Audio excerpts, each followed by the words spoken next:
The transport ship descended through the purple clouds of Nexus Prime, and Hyunwoo pressed his face against the window.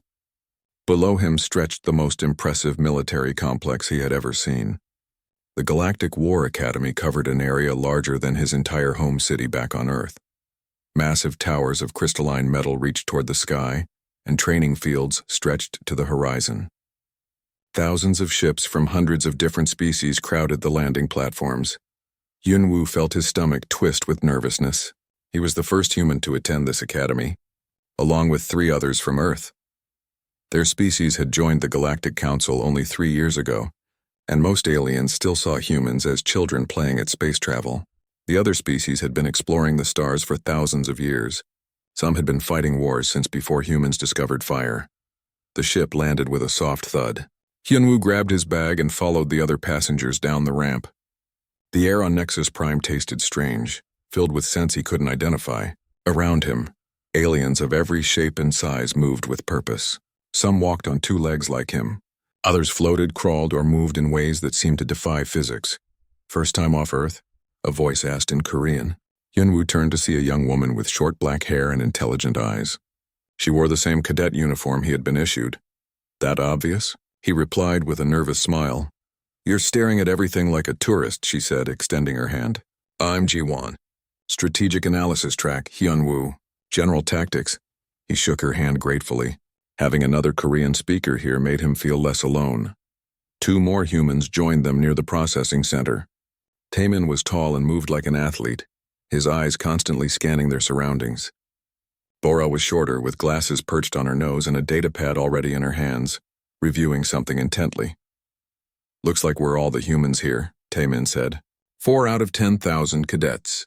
We're going to stand out." "We already do," Bora muttered, not looking up from her datapad. "I've been reading the Academy statistics. Humans have the lowest entrance scores of any species in the past century. They only accepted us because the Council made them." Hyunwoo felt his confidence drop even further. He had graduated top of his class at Earth's military academy, but apparently that meant nothing here. The processing center was chaos. Alien cadets shouted in hundreds of languages, their translators creating a constant buzz of noise. A tall, insect-like creature with 4 arms directed them to a line. The translator on Hyunwoo's collar rendered its clicking speech into Korean. "New cadets form up by squadron assignment. Check your datapads for your unit designation." Hyunwoo pulled out his datapad, Squadron Omega. The same designation appeared on Ji-won's, Taemin's, and Bora's screens. At least they would be together. Squadron Omega assembled in a training room that could have held 300 people. 25 cadets stood in neat rows, and the 4 humans were very obviously different from everyone else.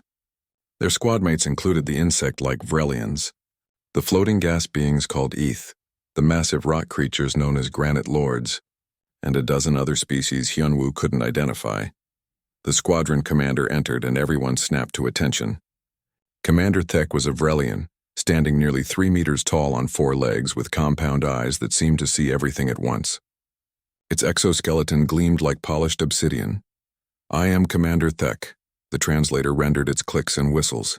"This squadron will learn war as it has been perfected over 10,000 years of galactic history. You will study the 12 fundamental maneuvers that form the basis of all tactical doctrine. You will learn to think like commanders, to see the battlefield as a mathematical equation to be solved." Thek's eyes focused on the 4 humans. "We have new species joining us this cycle. Humans from Earth. Your species is young in the ways of space warfare. You will observe and learn from those with more experience. Do not expect special treatment because you are newcomers."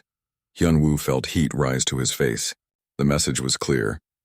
Humans were barely tolerated here. The first week was overwhelming.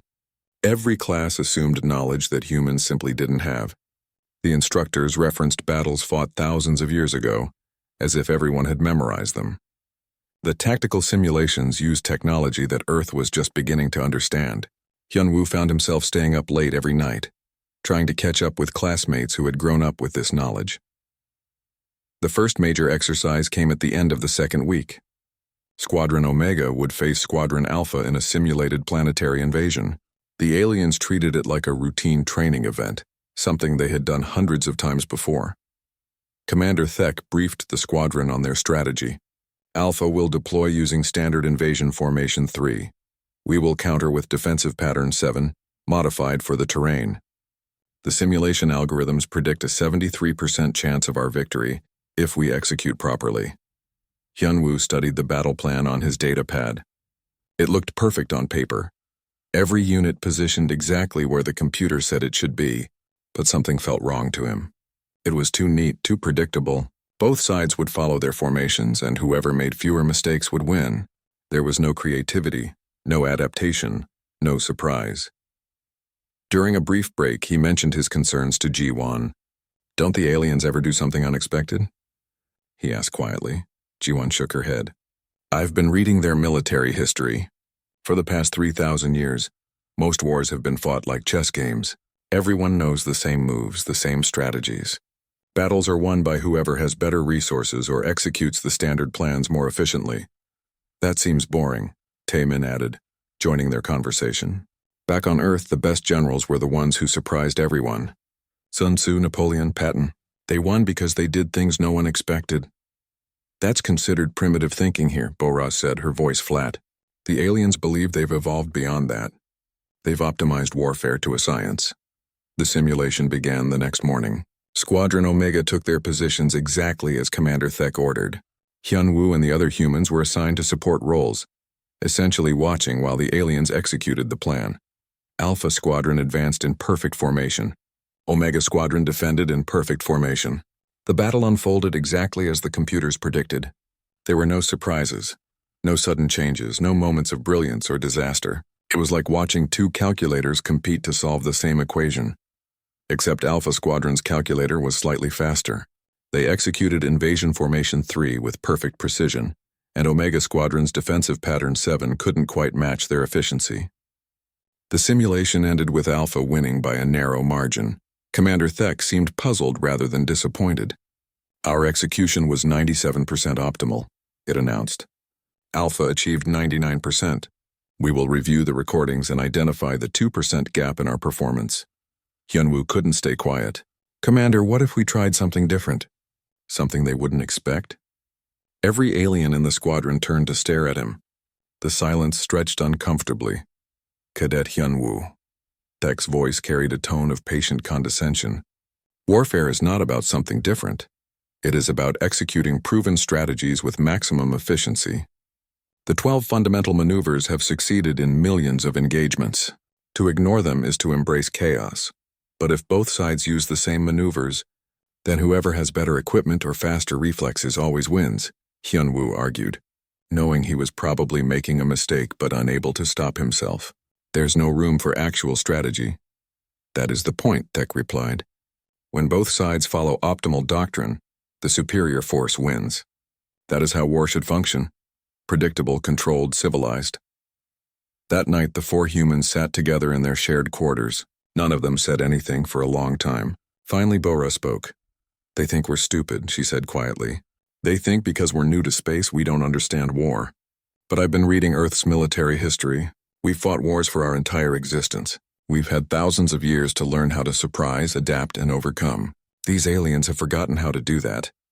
"They've forgotten how to truly fight," Taemin agreed. "They're so focused on following their ancient playbook that they've lost the ability to think creatively." Hyunwoo stared at the ceiling, his mind racing. An idea was forming, dangerous and probably foolish. But if he was right, humanity might teach the galaxy something it had forgotten. "We need to show them," he said. "We need to prove that there's more to warfare than following optimal patterns. We need to remind them that the best strategy is the one your enemy never sees coming." Ji-won smiled. "You want to cheat." "Not cheat," Hyunwoo corrected. "Innovate. There's a difference." The question was whether the academy would let them try. The academy library was the largest building Hyunwoo had ever entered. It stretched upward for 50 floors, filled with holographic displays, data terminals, and thousands of alien students studying quietly. The smell of ozone and something sweet filled the air as information flowed through countless systems. Bora led the way to a private study room. She had spent the past 3 days buried in research, and now she wanted to share what she had found. The 4 humans squeezed into the small space, and Bora activated a privacy shield that blocked outside observation. "I've been studying their tactical database," she began, pulling up charts and graphs on the wall screen. The Galactic War Academy has records going back 12,000 years. They've categorized every major battle fought by every council species. And? Taemin asked. And they're all the same, Bo-Ra said flatly. Oh, the details change. Different weapons, different terrain, different species. But the fundamental approach is identical. They use the same 12 basic maneuvers, arranged in different combinations. It's like they're all playing the same game with the same rulebook. Ji-Won leaned forward, studying the data. When did it start? The standardization? About 8,000 years ago, Bo-Ra replied. Before that, the records show more variety. Different species had unique fighting styles. But then the council formed, and they decided that wars were too destructive. So they standardized warfare doctrine across all member species. The idea was that if everyone fought the same way, conflicts would be more predictable and easier to control. It worked, Hyunwoo said slowly. Wars became smaller, more contained. That's actually smart. It was smart, Ji-Won agreed. But now it's become a weakness. They've spent so long following the same patterns that they've forgotten how to adapt. They've optimized themselves into a corner. Taemin pulled up another screen showing Earth's military history. Look at our timeline. We never had a unified doctrine. Chinese military strategy was different from Roman tactics. European warfare was different from African warfare. We spent thousands of years surprising each other, learning new ways to fight. The Mongols used mobility in ways no one expected, Bo-Ra added, getting excited. The British used deception at El Alamein. The Vietnamese used terrain and patience. Every major victory in human history came from doing something the enemy didn't anticipate. Hyunwoo felt excitement building in his chest. So our advantage isn't that we're better fighters, it's that we're unpredictable. We don't have thousands of years of standardized doctrine holding us back. The question is whether they'll let us use that advantage, Ji-Won said. Commander Thek made it clear that we're expected to learn their way, not teach them ours. The next day, Hyunwoo got his chance. Professor Kelthar was teaching advanced tactical theory, a class that explored the mathematical foundations of the 12 fundamental maneuvers. The professor was an Octavian, a species with 8 tentacle-like limbs and skin that changed colors with its moods. Kelthar floated at the front of the classroom, its body a calm blue as it explained the perfection of Maneuver 7, the defensive crescent.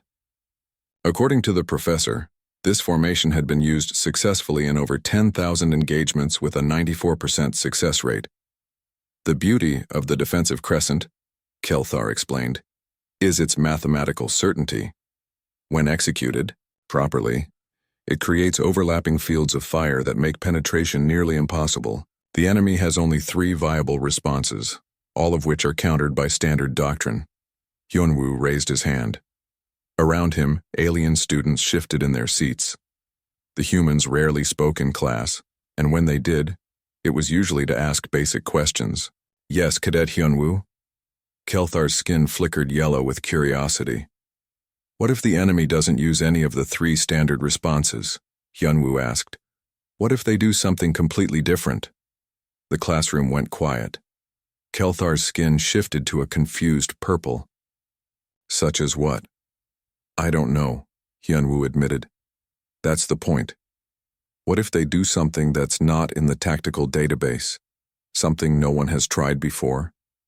That would be illogical, Kelthar said slowly. The 12 fundamental maneuvers exist because they are optimal solutions to tactical problems. To deliberately avoid them would be to choose a suboptimal strategy. Unless the goal isn't to be optimal, Hyunwoo pressed. What if the goal is to be unexpected? A Vrelian student spoke up, its voice sharp. Warfare is not a game where we try to be clever. Lives depend on choosing the best strategy, not the most surprising one. But what if surprising the enemy is the best strategy? Taemin interjected. What if doing the unexpected gives you such a big advantage that it outweighs using the optimal maneuver? Kelthar's skin was now a deep red, a color that the translator software indicated meant discomfort or distress. This is an interesting philosophical question, but in practice the council species have agreed to follow standardized doctrine. It reduces casualties and makes conflicts more manageable. It also makes you predictable, Ji-won said quietly. What happens when you face an enemy who doesn't follow your rules? The professor didn't have an answer. Its skin cycled through several colors before settling on a neutral gray.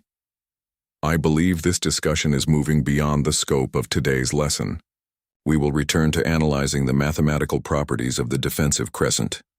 After class, Commander Thek summoned the 4 humans to its office. The commander's compound eyes studied them with an intensity that made Hyunwoo uncomfortable. You are causing disruption, Thek stated. Your questions in class undermine the confidence of other cadets in established doctrine. We're just trying to understand, Hyunwoo said carefully. On Earth, we were taught to question everything, to always look for better solutions. You are not on Earth, Thek replied. You are at the Galactic War Academy, and you will learn galactic doctrine. Your species' tactical knowledge is primitive and based on conflicts between beings with similar capabilities. You have never fought wars across star systems, never commanded fleets of thousands of ships, never dealt with enemies that think in completely alien ways. With respect, Commander, Bora said, her voice steady. Neither have you. Not really. Every species in the Council thinks the same way tactically. You've spent thousands of years fighting enemies who follow the same rule book. When was the last time anyone in the Council faced a truly unexpected strategy? Thek's mandibles clicked together in what might have been laughter or anger. 3,412 years ago, the Kresh Rebellion. They attempted to use unorthodox tactics. They were defeated in 6 standard months. What tactics did they try? Taemin asked. Ambushes from unexpected vectors, false retreats, disguising military vessels as civilian craft, guerrilla warfare. Thek's tone suggested such things were distasteful. All of it failed because once we understood their pattern, we developed countermeasures. Predictability returned and we crushed them. But you had to adapt, Ji-won pointed out. You couldn't just use standard doctrine, you had to think differently to beat them. Thek was silent for a long moment. Yes, it finally admitted. For a brief period, our commanders had to improvise. It was an uncomfortable time. We prefer certainty. Maybe certainty is a luxury you can't afford anymore, Hyunwoo said. The galaxy is bigger than the Council. What happens when you meet a species that doesn't know your rules and doesn't care about your standardized doctrine? That is a bridge we will cross when necessary, Thek replied. Until then, you will follow Academy protocol. You will learn the 12 fundamental maneuvers. You will not disrupt classes with philosophical debates about the nature of warfare. The humans filed out of the office in silence. Once they were safely back in their quarters, Taemin let out a frustrated growl. They don't want to hear it, he said. They've convinced themselves that their way is the only way. Can you blame them? Ji-won asked. Their system has worked for thousands of years. It's brought peace and stability to hundreds of species. Why would they change it because 4 humans show up and say they're doing it wrong? Because it's true, Hyunwoo said firmly. They are doing it wrong, at least partially. Not wrong for maintaining peace within the Council, but wrong for defending against real threats. They've become so comfortable with their predictable warfare that they've lost the ability to handle genuine surprises. Bora was typing rapidly on her datapad. There's another exercise in 2 weeks, a defensive scenario. We're supposed to protect a supply depot from a numerically superior attacking force. Let me guess, Taemin said. Standard doctrine says we establish a perimeter, engage in a fighting retreat, and preserve as many forces as possible while delaying the enemy. Exactly, Bora confirmed. The optimal strategy gives us a 42% survival rate, which is considered acceptable for this type of scenario. What if we don't follow the optimal strategy? Hyunwoo asked, a plan beginning to form in his mind. We'll probably get reprimanded, Ji-won said. Or we'll win, Hyunwoo countered. And if we win using tactics that aren't in their database, maybe they'll start listening to us. It's risky, Bora warned. Everything worth doing is risky, Taemin replied with a grin. I say we do it. Let's show these aliens what human tactics really look like. The simulation chamber was massive, filled with holographic projectors that could recreate any battlefield in perfect detail. Hyunwoo stood with Squadron Omega, watching as the terrain materialized around them. Rocky hills, a small valley, and in the center, the supply depot they were meant to defend. The attacking force was Squadron Alpha, Beta, and Gamma combined. 3 full squadrons against 1. The odds were deliberately overwhelming. This exercise was designed to teach cadets how to lose gracefully, how to minimize casualties when victory was impossible. Commander Thek addressed Squadron Omega one final time. The simulation parameters are clear. We hold the depot for as long as possible. Standard defensive formation 9 is optimal for this terrain. We establish overlapping fields of fire, conduct fighting withdrawals through predetermined fallback positions, and preserve at least 40% of our forces. That is our objective. Hyunwoo took a deep breath. Commander, permission to suggest an alternative strategy? Every alien in the squadron turned to stare. They had been training with defensive formation 9 for 2 weeks. The plan was set, optimized, perfect according to the tactical computers. Thek's mandibles clicked in what might have been irritation. Cadet Hyunwoo, we discussed this. Personal theories are not— Please, Commander, Hyunwoo interrupted, knowing he was risking everything. Give us a chance. If our strategy fails in the first 10 minutes, we'll immediately switch to standard doctrine. But if it works, if we achieve better results than the predicted 42% survival rate, you'll know there's value in human tactical thinking. The silence stretched uncomfortably. Finally, Thek spoke. You have confidence in this plan?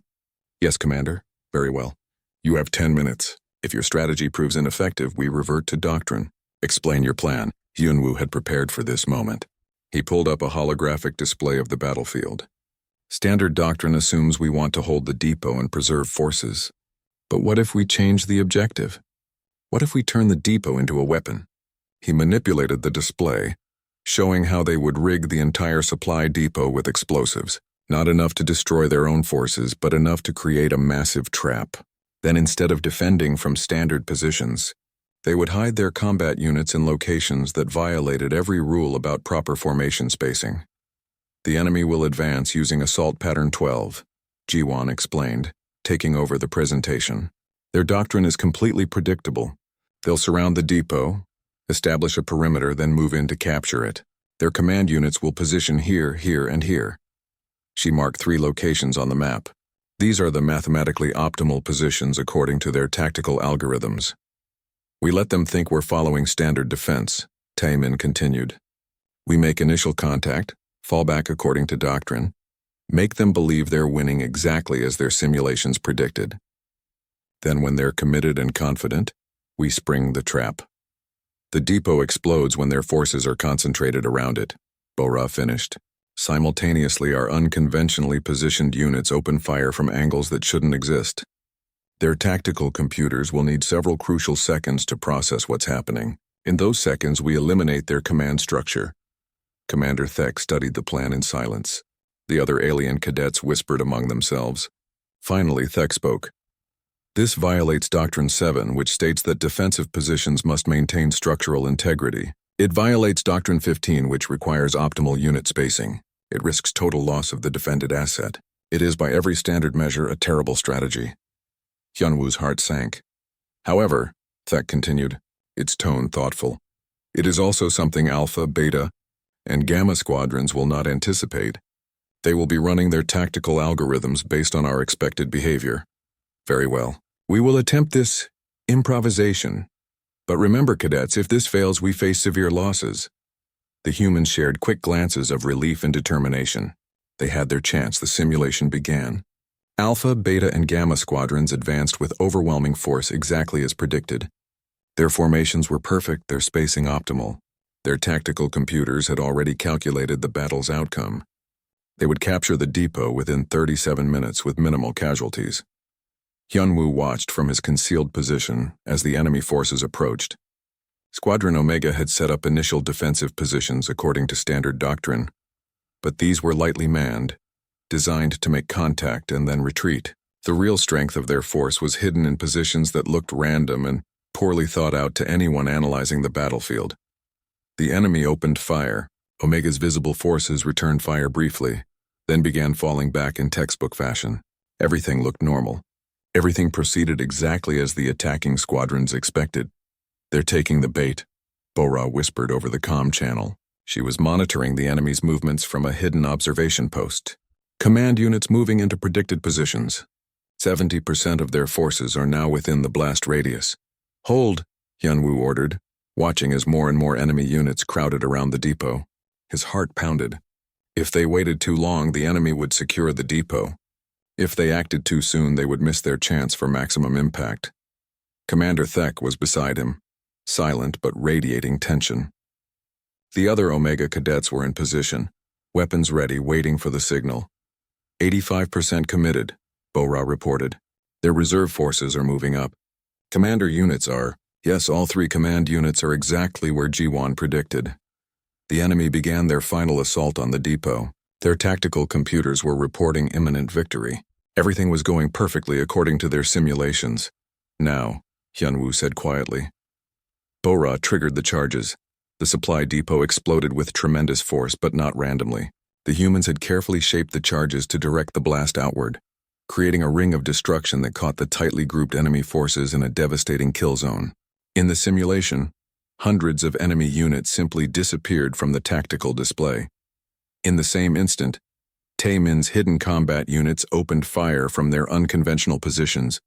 They weren't where they were supposed to be according to any tactical doctrine, which meant the enemy's defensive algorithms didn't know where to expect attacks from. Fire came from directions that shouldn't have had line of sight, from positions that appeared tactically useless. The enemy's tactical computers crashed briefly, overwhelmed by variables that didn't match any known scenario in their databases. For 5 crucial seconds, Alpha, Beta, and Gamma squadrons had no coordinated response. They reacted individually, each unit trying to make sense of a situation that didn't fit any pattern they had trained for. Those 5 seconds were enough. G1 had identified the exact positions where the enemy command units would be, and Omega's hidden snipers eliminated all 3 simultaneously. Without coordination, with their command structure gone, the attacking forces descended into chaos. "Enemy forces are attempting to regroup," an ETH cadet reported, its gaseous form flickering with excitement. "But they're having difficulty establishing a new command hierarchy. Their doctrine requires 15.3 minutes to elect new commanders." "Don't give them 15 minutes, Hyunwoo ordered. "All units, press the attack. Keep them off balance." What followed was a massacre. Squadron Omega, which should have been fighting a desperate defensive action, instead hunted the disorganized remnants of 3 squadrons. The enemy kept trying to form standard defensive formations, but Omega refused to attack from standard vectors. Every time the enemy thought they understood what was happening, Omega shifted tactics. The simulation ended after 12 minutes. The results appeared on the main display, and a collective gasp went up from the observation gallery where instructors and other cadets had been watching. Squadron Omega casualties: 8%, enemy casualties 93%. Mission objective: complete success beyond predicted parameters. Commander Thek stood motionless, staring at the numbers. Around them, alien cadets were talking excitedly in dozens of languages. In the observation gallery, instructors were arguing, their translators creating a cacophony of sound. "That shouldn't be possible," a Granite Lord cadet said, its rocky voice filled with disbelief. "The tactical computers predicted our loss. The math was certain. The math was based on standard doctrine," G1 said quietly. "We didn't use standard doctrine." "You cheated," an ETH cadet accused. "We improvised," Taemin corrected. "There's a difference." The simulation chamber doors opened and Academy Commandant Velthar entered. The ancient Celestar floated above the floor, its crystalline body refracting light into rainbow patterns. Every cadet immediately fell silent and snapped to attention. The Commandant rarely observed training exercises personally. "At ease." Velthar's voice resonated through the chamber, each word carrying weight. "I have been commanding military forces for 3,217 years. In that time, I have witnessed millions of tactical simulations. I have seen every variation of the 12 fundamental maneuvers executed in every possible combination." The Commandant paused, its gaze sweeping across the assembled. 3 weeks had passed since Squadron Omega's unexpected victory, and the Academy had not stopped talking about it. Hyunwoo found himself at the center of heated debates everywhere he went. Some cadets sought him out, eager to learn human tactics. Others avoided him, viewing his methods as dangerous or dishonorable. The Academy administration had called an emergency meeting with the 4 humans. As they walked through the corridors toward the commandant's office, Hyunwoo noticed the stares. Some were admiring, others hostile. Their victory had divided the Academy. "Do you think they're going to expel us?" Bora asked quietly. "For winning?" Taemin replied. "That would send a strange message." "For disrupting 10,000 years of established doctrine," Jiwon corrected. "That's what we really did." They entered Commandant Velthar's office, a vast space with walls that seemed to show the stars themselves. The ancient Celestar floated in the center, surrounded by holographic displays showing tactical analyses of Squadron Omega's victory. Dozens of alien instructors were present, their expressions ranging from curious to deeply troubled. "Be seated." Velthar gestured to chairs that adjusted automatically to accommodate different species. "We have been analyzing your performance extensively. The tactical database has no category for what you accomplished. This has created complications." Professor Kelthar, the Octavian tactical theorist, spoke up, its skin a troubled purple. "The problem is replicability. We cannot teach your tactics because they were not based on systematic doctrine. You improvised based on situational analysis and intuition. How do we turn that into a curriculum?" "Maybe you don't," Hyunwoo suggested. "Maybe instead of teaching specific tactics, you teach the ability to create new tactics." "That is philosophical nonsense," a Vrelian instructor snapped. "Warfare requires precision, not philosophy." "With respect," Jiwon interjected, "humanity has thousands of years of warfare experience. We've fought on every terrain, in every climate, with every type of weapon. Our military academies don't just teach tactics.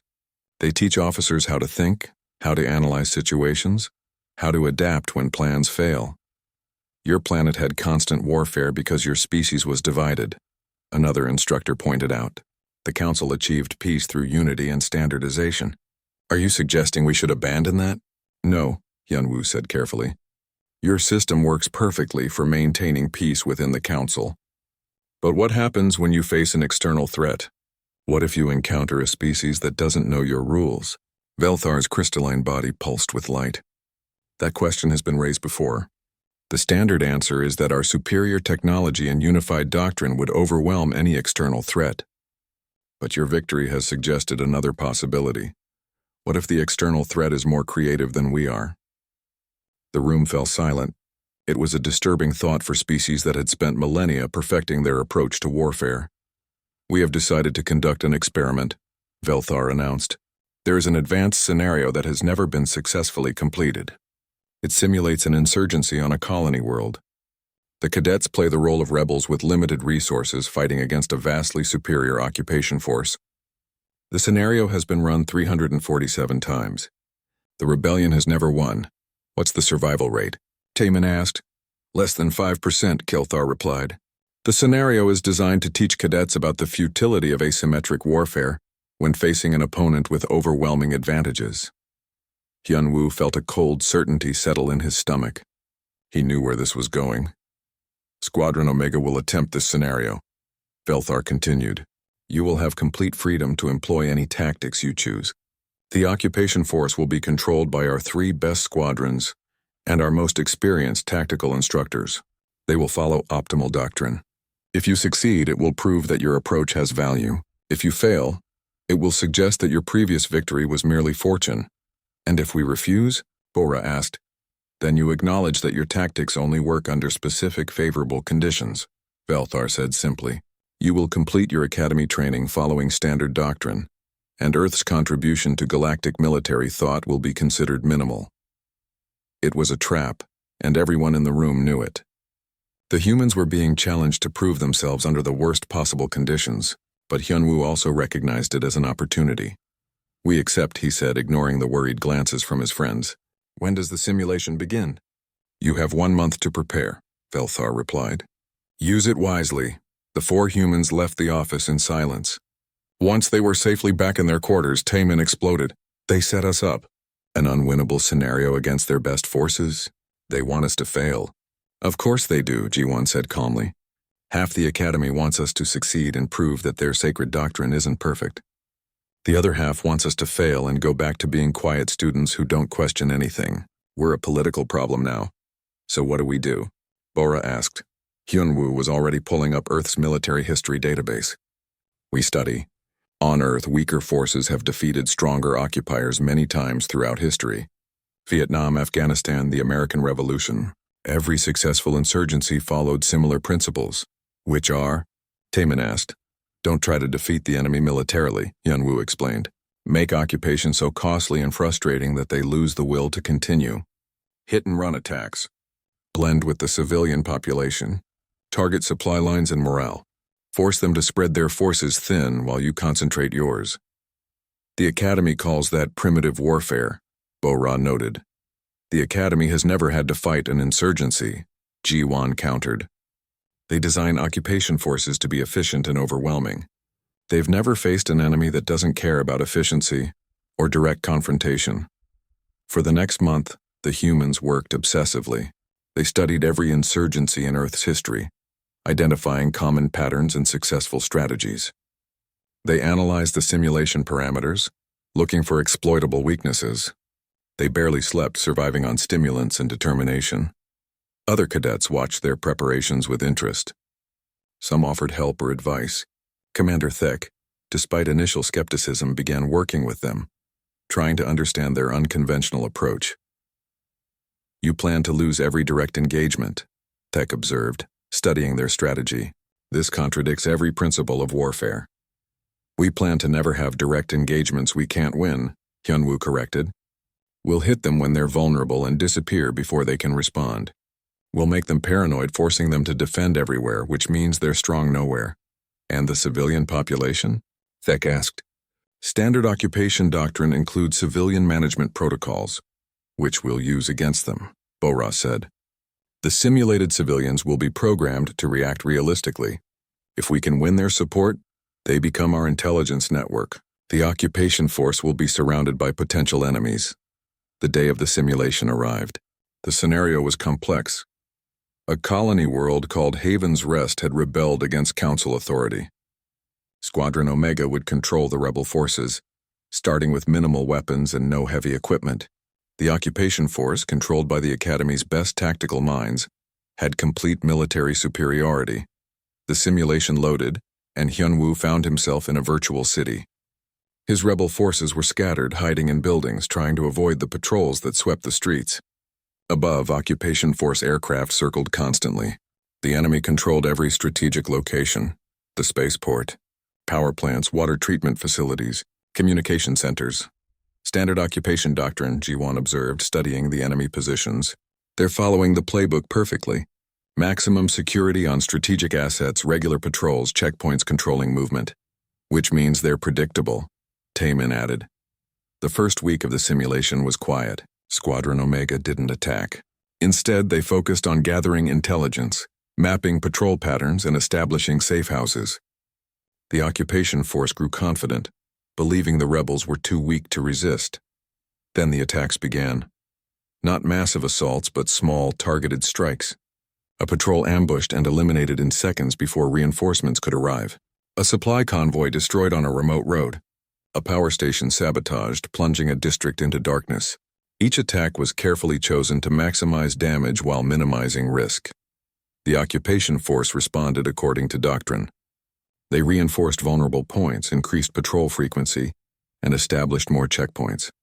Everything they did was correct by the standards of optimal occupation strategy, but it was exactly what Hyunwoo wanted. Every reinforcement to a vulnerable location meant fewer troops elsewhere. Every checkpoint required personnel to staff it. Every patrol stretched their forces a little thinner. They're playing our game now, Bo-Ra said, watching the tactical display. They're reacting to us instead of acting according to their plan. The occupation force commanders grew frustrated. They controlled all the strategic objectives, yet the rebellion was growing stronger. Their tactical computers kept reporting that victory was assured, yet attacks increased daily. In the second week, Squadron Omega escalated. They began targeting. The simulation chamber was packed with observers. Every instructor at the academy had come to watch the final phase of Squadron Omega's insurgency scenario. Commandant Velthar floated at the center of the observation gallery, surrounded by holographic displays showing the virtual battlefield from every angle. On the screens, Haven's Rest was burning. Not from orbital bombardment or massed artillery, but from hundreds of small fires set by rebel forces across the city. The occupation force still controlled every strategic objective, but they were surrounded by chaos. The occupation force maintains overwhelming military superiority, Professor Kelthar announced, analyzing the data. They have superior firepower, better equipment, complete air superiority, and control all critical infrastructure. By every mathematical measure, they are winning. Then why does it look like they're losing? Another instructor asked. Hyunwoo heard the question through his simulation interface. He was crouched in a bombed-out building with Ji-won, watching occupation force troops rush past toward another fire, another attack, another crisis. They looked exhausted, moving with the heavy steps of soldiers who had been fighting too long with no end in sight, because winning and achieving your objectives are not the same thing. He said quietly to his teammate. The occupation force's objective had been simple: pacify Haven's Rest and restore council authority. They had been given overwhelming resources to accomplish this. They had followed optimal doctrine perfectly, and after 5 weeks of simulation time, they were further from their goal than when they started. Bora's voice came through the communication channel. Enemy supply convoy entering Sector 7. 2 transport vehicles, 4 escort units. Patrol pattern suggests they're running low on ammunition for the western checkpoint. Team 3, you're closest, Taemin coordinated. Hit the convoy, then disappear into the residential district. Make it look like local civilians were involved. Confirmed, came the reply from one of Commander Thek's Vrelian cadets. The aliens in Squadron Omega had initially struggled with guerrilla tactics, but they had learned quickly. The attack lasted 90 seconds. The convoy was destroyed, and the rebel team vanished before reinforcements arrived. The occupation force responded by searching the residential district, which further antagonized the civilian population and provided more intelligence to the rebellion. This is frustrating to watch, an instructor commented in the observation gallery.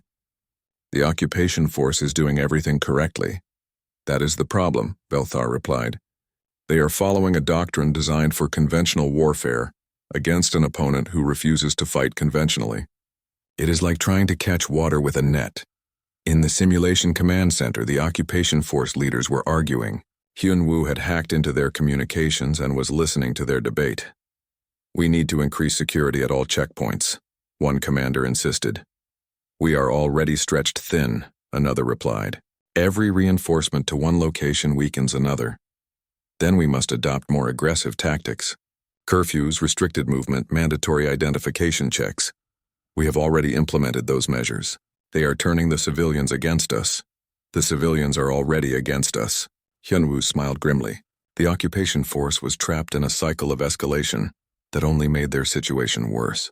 They knew they were losing, but their doctrine offered no solution except to do more of what was already failing. They could win if they adapted, Ji-won observed, reading the same communication intercepts. If they abandoned standard doctrine and tried something unexpected. But they won't, Hyunwoo replied. Because adapting would mean admitting that their perfect doctrine has limitations. It would mean embracing the same uncertainty they've spent thousands of years trying to eliminate from warfare. The simulation entered its 6th week. In the observation gallery, arguments had broken out between instructors.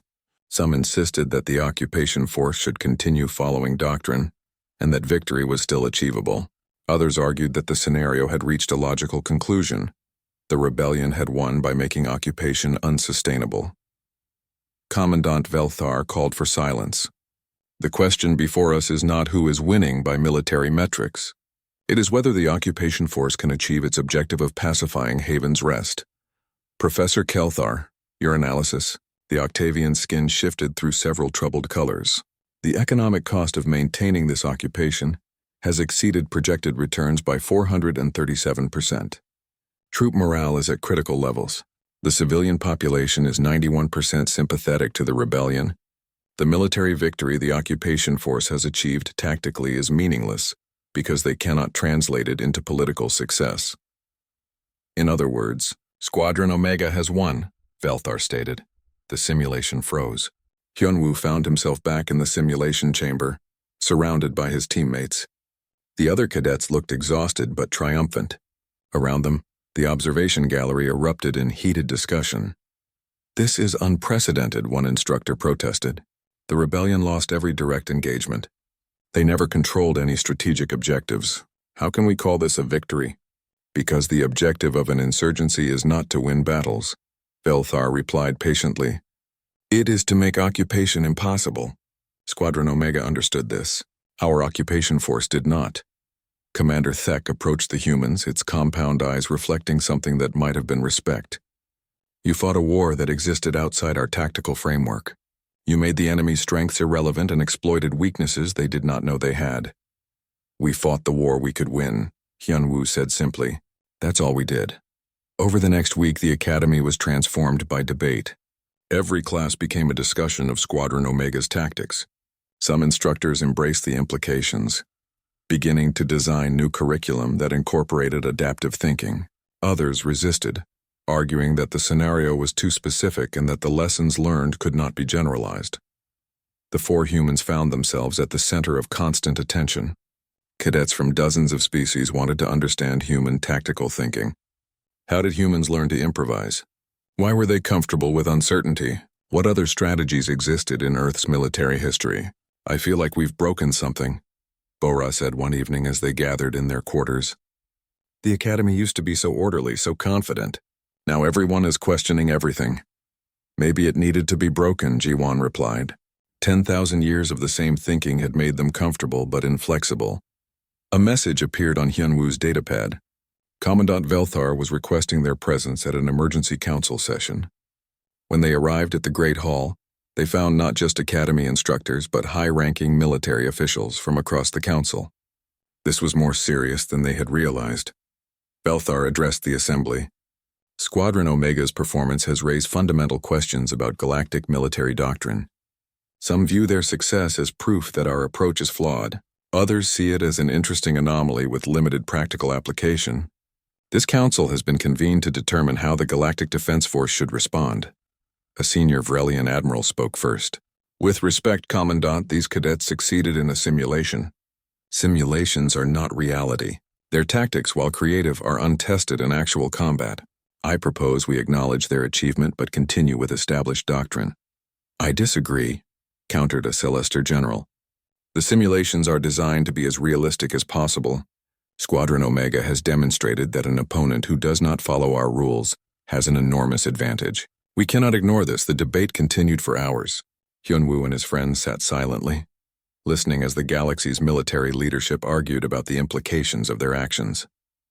Finally, Velthar called for quiet. "There is a factor we have not discussed," the Commandant said. "Beyond our borders, the galaxy is vast and largely unknown. We have detected anomalies at the edge of explored space, unknown vessels, strange energy signatures, possible evidence of species or entities that exist outside the Council's sphere of influence." The room fell silent. This information was clearly news to most present. "If we encounter a threat from beyond our borders, it will not follow our tactical doctrine," Velthar continued. "It will not fight the wars we have prepared for. The question is whether we will be ready for that. Whether we have the flexibility to adapt to the truly unexpected." The Commandant turned to Hyunwoo. "Cadet, you argued that the galaxy's unified doctrine is both a strength and a vulnerability. Explain." Hyunwoo stood, aware that hundreds of eyes were on him. "The Council has achieved something remarkable. You've created peace through standardization. When everyone fights the same way, wars become predictable and less destructive.